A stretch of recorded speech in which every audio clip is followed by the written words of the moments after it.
Let's do some heat and calorimetry questions.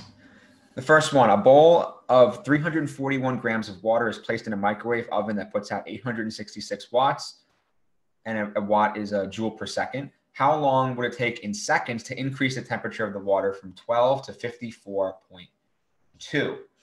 Okay, so to complete this problem, obviously it involves calorimetry. So we need the specific heat equation. Now this equation is Q equals mc delta T. And we have M, which is the mass of the water, 341. We have the specific heat constant of water, which is not written here, but will be given on exams if it's needed, which is 4.184.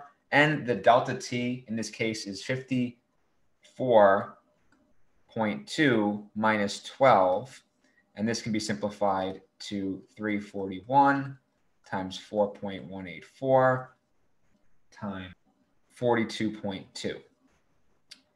So now we can calculate this product, 60,209, if you were to round, joules.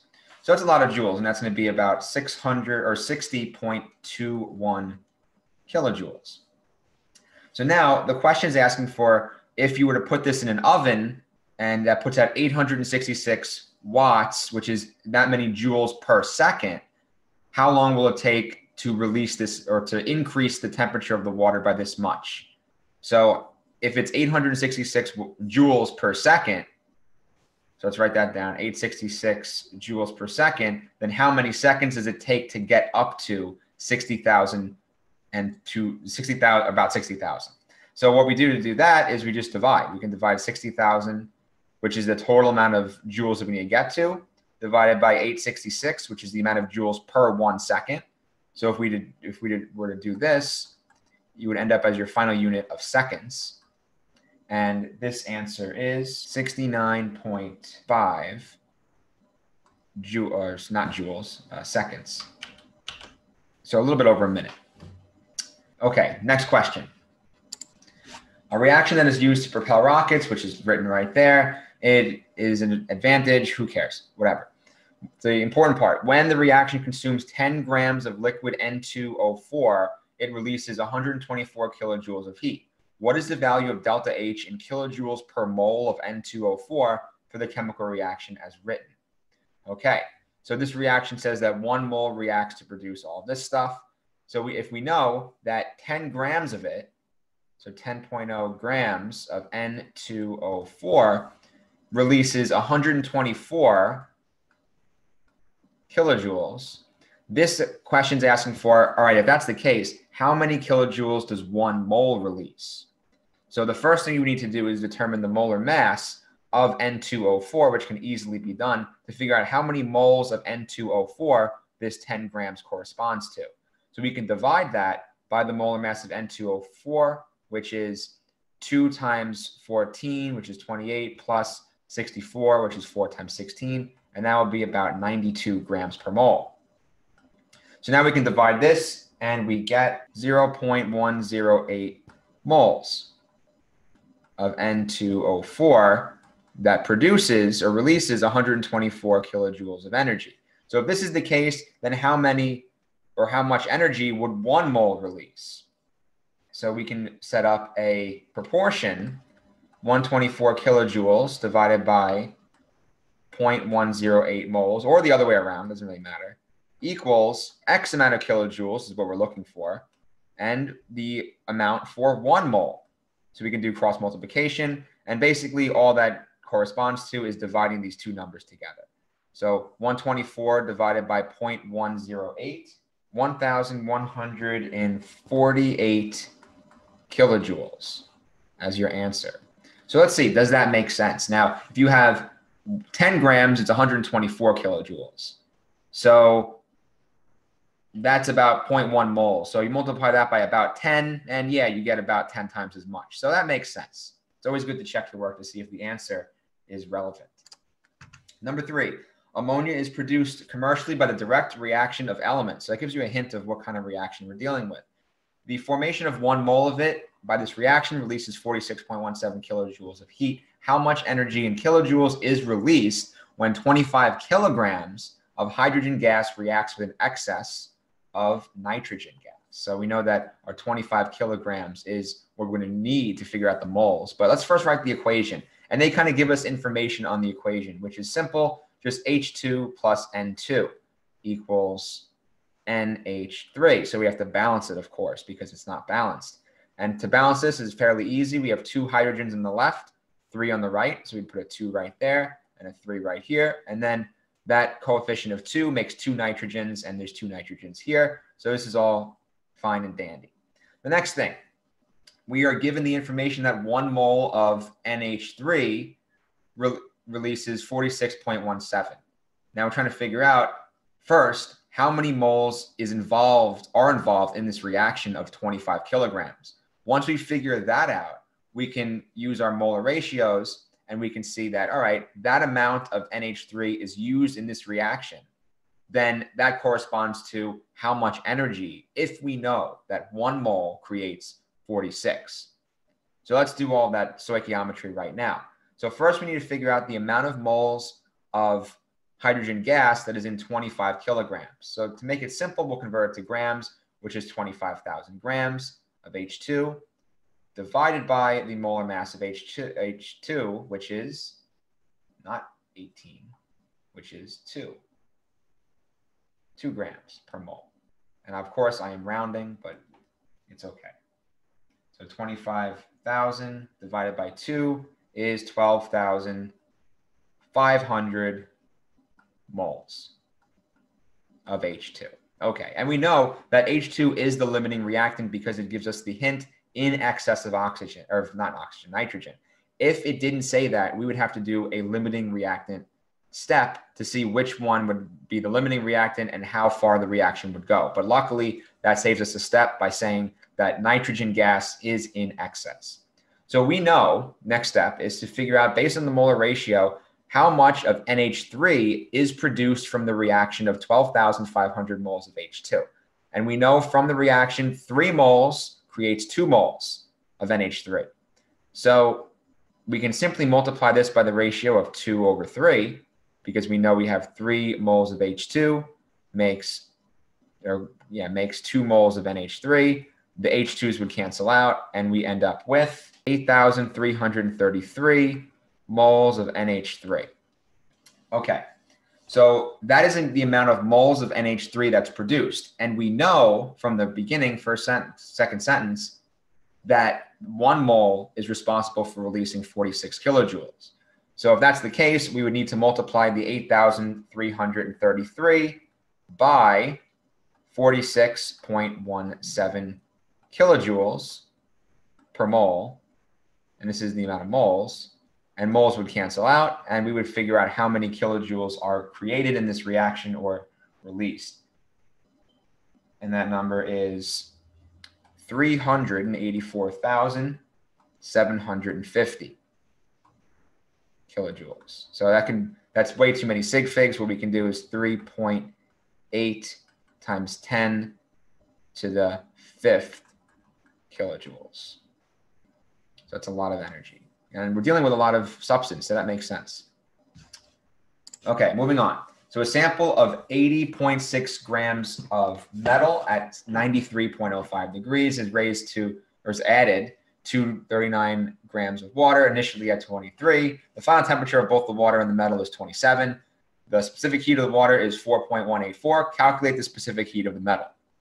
Okay, this is our classical putting a hot piece of metal into water equation. So what we're going to be doing in this kind of coffee cup calorimeter study is we have the heated metal at a certain temperature. And this technique can be used for determining what the identity of the metal is.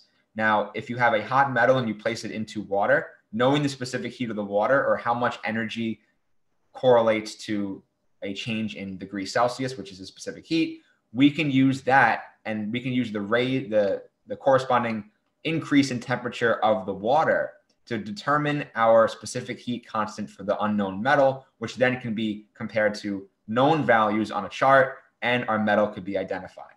So for this, we would need to use Q equals MC delta T.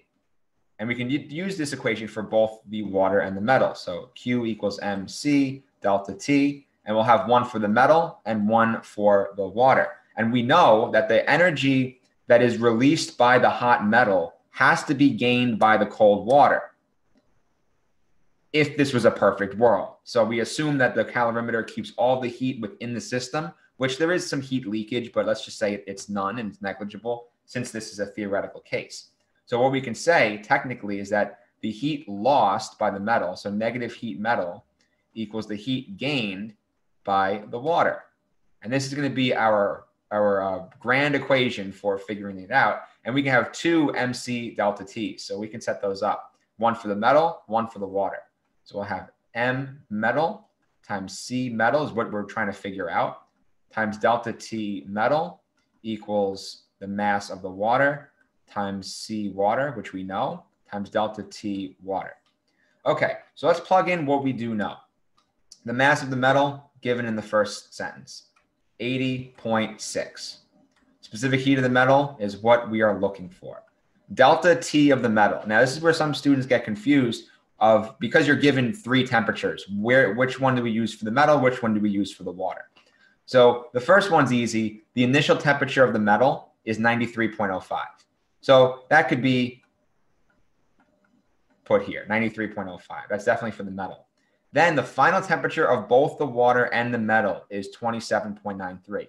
Now, in this question, they lay it out pretty easily for you. But in some cases, they may not mention the metal. They might just say the final temperature of the water is 27. If that's the case, you have to assume that the final temperature means when you add the hot metal, they're both going to reach equilibrium.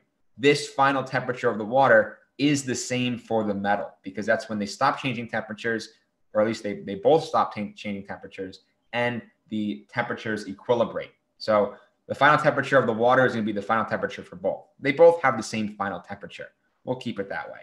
And you notice how I didn't do final minus initial because the delta T is really an absolute value. So that's important too. Our specific heat constant cannot be negative. So writing our delta T's as an absolute value. So now we have the mass of the water, and we know that 39.53. Specific heat of the water, which is 4.184, that's given. And our delta T of the water, we have our initial water temperature of 23.15 and our final of 27.93. So 27.93 minus 23.15, just to make this an absolute value. And now we can solve for Cm. So Cm would be equal to 39.53 times 4.184 times whatever 27.93 minus 23.15 divided by 80.6 times 93.05 minus 27.93. And as you can see, it's very important to put parentheses in this on the calculator. And your answer is, for Cm, or we'll write it over here, equals 0.151. So that makes sense. I mean, specific heats of metals are usually very low, and they tend to give off energy quicker, or give off heat quicker, or change temperature quicker than water does. So a low specific heat, maybe around 0.1, even less than 0.1, 0.2, 0.5. That's all fair game for metals, for most metals. So that makes sense. And we can look at the question just for context. It changes in the time it takes, or in the amount of energy it takes water to go from basically 4 degrees of change, 5 degrees of change. The water, or the metal, goes from 93 all the way down to 28. So it's a big difference. I mean, it makes sense that the specific heat is small. Next question.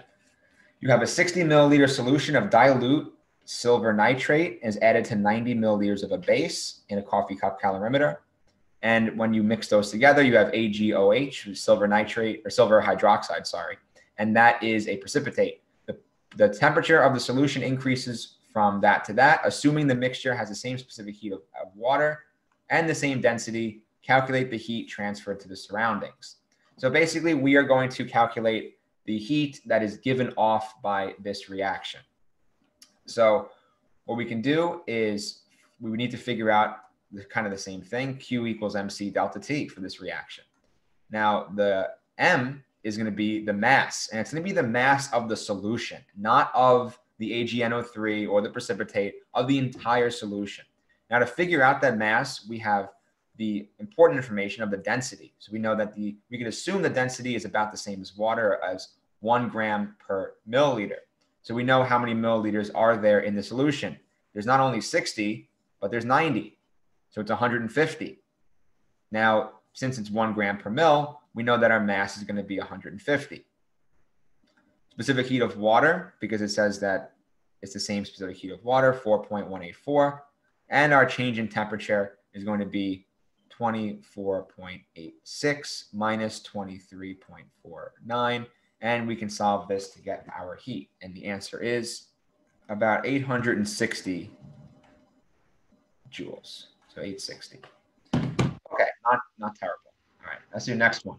So dissolving 7.11 grams of calcium chloride is enough water to make 348 milliliters of solution, causes the temperature to rise by 3.38. So that's good. They give us, whenever you see rise by or increase by or decrease by, you know that's a change in temperature. So we know our change in temperature is 3.38. So we can write that down already. It saves us some work. Assume the specific heat and density are the same as water. Calculate delta H per mole in kilojoules for the reaction. Okay, so we know, we have to write MC delta T. So Q equals MC delta T. And now we know our delta T. We know our M. It's 9.11. But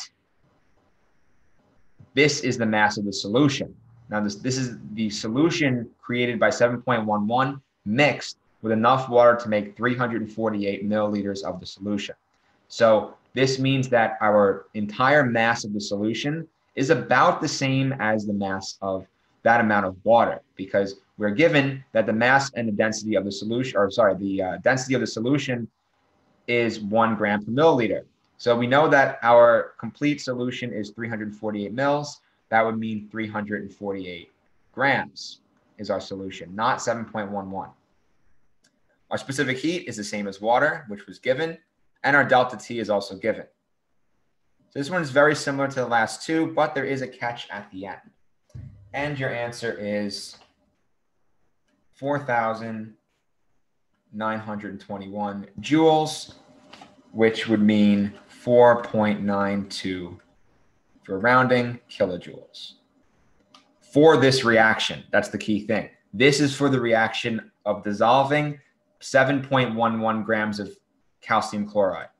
The question's asking for calculate delta H per 1 mole of calcium chloride.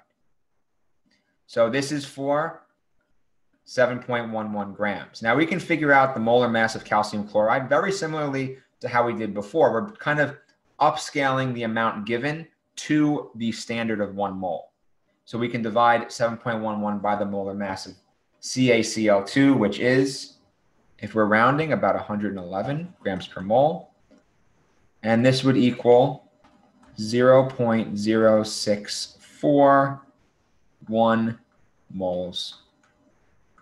Now, we know that 4.92 kilojoules is released when you only react dissolve 0.0641 moles.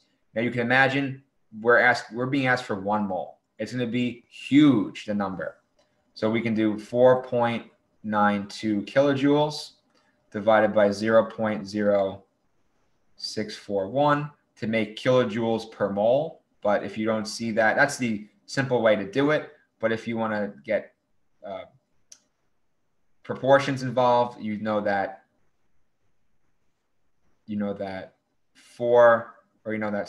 X joules, that's what we're looking for, X kilojoules is for 1 mole. So we can solve this and we get 76.88 kilojoules per mole of CaCl2. And yes, it is a lot more. Okay. Moving on to the last question, and one of my favorite topics is Hess's Law. So at Hess's Law, we are going to have a set of equations. We need to manipulate them by flipping them around, multiplying them by a certain constant or dividing them, and then to make them look like our final equation. So here's how they're going to be written usually. At 25 degrees Celsius, the following heats of reaction are known. There's your three equations. At the same temperature, calculate delta H for the following reaction, which is this.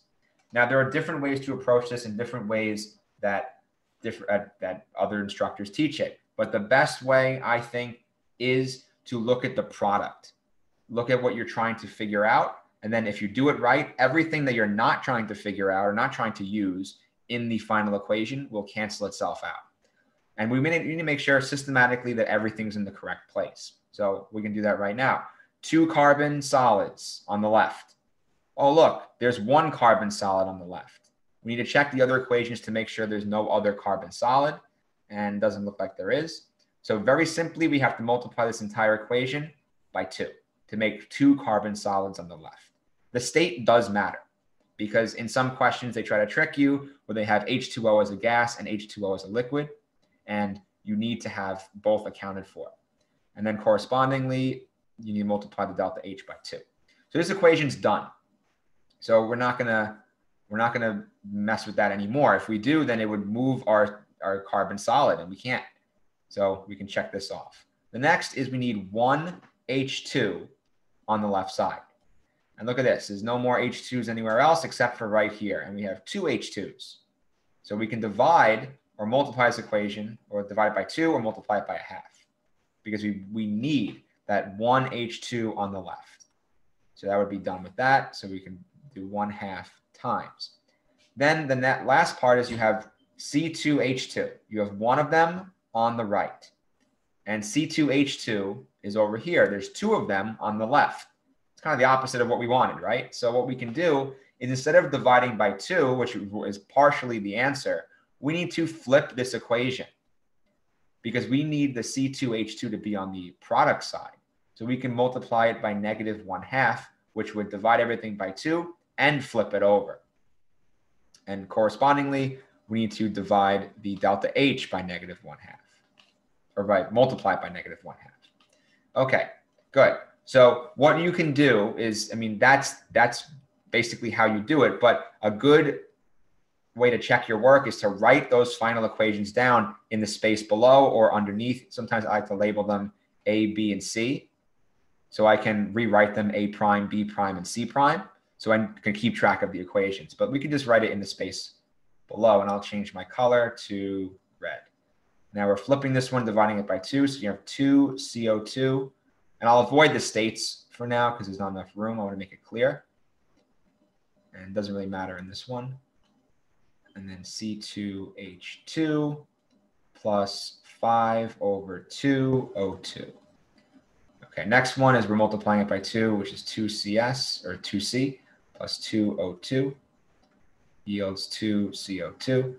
This one we're dividing by 2, H2 plus 1/2 O2 yields H2O. Okay, so there's a lot going on. There's fractions involved. So we have to make sure that everything's accounted for. So we can, what I like to do is draw a box around everything that's needed. In this case, I'll make it green. And we have our H2, which is right here. And we have our C2H2, which is over here. Okay.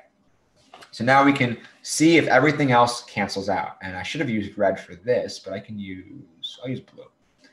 All right. So we have CO2. CO2 is not in our final equation. There's 2 of them on the left here. There's 2 of them on the right over here in equation B. So that can cancel out. H2O, there's 1 on the left here, 1 on the right here. The only remaining thing is oxygen, where there is 3 spots where you have oxygen. You have 5/2 here on the right, and then you have 2 and then plus 1/2. So 5/2 is the same thing as 2.5. So those would all cancel out. And this is how to make it a lot easier to read, to write it, and to understand it, and to go back and check your work. Now, the final answer is going to be not any of this work over here. It's the delta H that you get when you do all this work. So that would be adding all of our modified delta H's. And that answer is, if my math is correct, 798 kilojoules would be our delta H for this reaction. Okay, great job. Now, if you like this video, please subscribe for more, and please be sure to like the video.